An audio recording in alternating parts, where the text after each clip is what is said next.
What's up, guys? Josh here. I'm back again, baby. So I'm on a roll for today. I've shot about 2 other videos right now.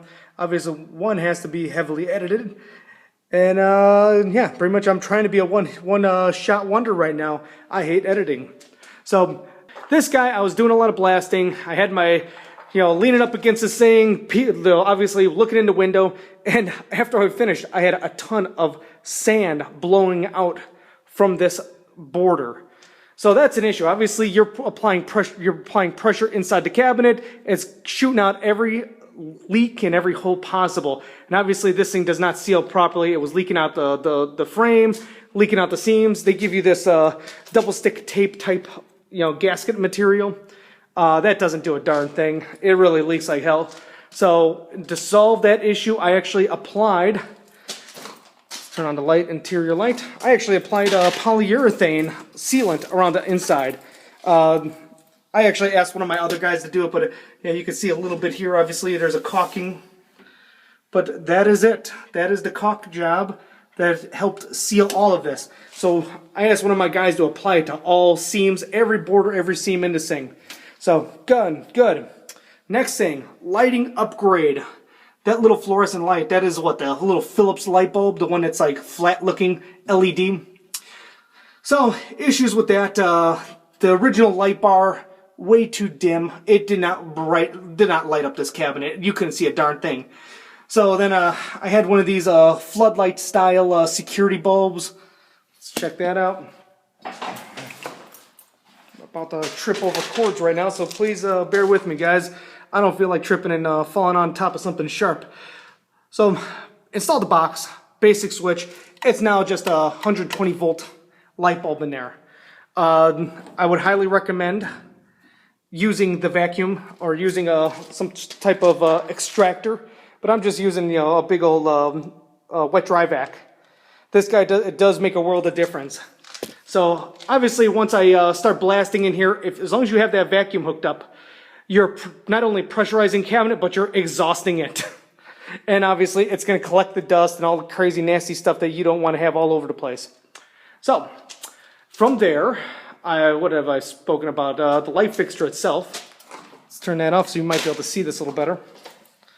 Jump back in here. Will my camera adjust its lighting? So there's that little Philips light bulb. It is plastic, so I don't have to worry about that shattering on me. The light fixture itself actually does have a gasket seal in there, so no media is actually going to get past and into the socket. That was a concern. This is what happens when you put CFL light bulbs in there. This is obviously a curly Q. I thought, oh yeah, it's got an outer protective globe on here. It ought to prevent this thing from shattering, but no, it does not. That thing shattered miserably. I didn't expect sand, and it's not like I ran my Sandblaster on it. The sand just ricocheted off of my part and just shattered that. So obviously that doesn't work. So don't try it, guys. Final. Ooh. I don't think I have the hose here anymore. Maybe I do. What do we got here? So this was the original airline or supply hose. Oh, let's turn on the light so we can see inside. Bingo. All right. So they give you this. They gave you a jack here so you could actually hook up your air hose, fine. This original hose ran from that to the gun. That actually blew off twice. I'm running maybe 139 PSI right now, and this thing says it's rated for no more than 110 or something like that. I don't have a flow valve. I could have put a regulator out here, obviously, adjust it, but I didn't feel like doing it. So, of course, what happens? You blow the crappy hose that comes with it.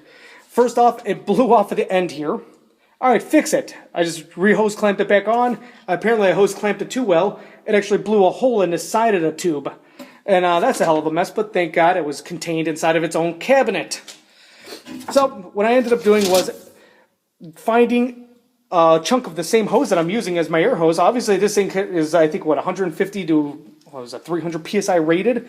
It's a heavy-duty reinforced nylon or rubber hose. What I also decided to do was install the Harbor Freight red jack onto this thing, the quick disconnect. I thought if worst case scenario, I could always disconnect this thing and rehook up anything else I wanted, whether it be to do just some spot shooting. Maybe I didn't want to swap out all my media. I just wanted to blast something quickly. I don't know. But again, I thought that would be a handy enough feature. Now the siphon tube. Siphon tube, actually, I didn't have to do a damn thing too. It's still the original suction siphoning hose. That is obviously not pressurized, but this thing actually works quite well. It works even better when you hook up that vacuum. So as that thing's sucking out, it's causing a better circulation in and out of that hose. And yeah, it works a world of difference. Thank you very much for watching. I don't want to waste any more of your time with jabbering on about nonsense. Later on, if you like the video and it helps you, give me a thumbs up. Please don't forget to subscribe. Later.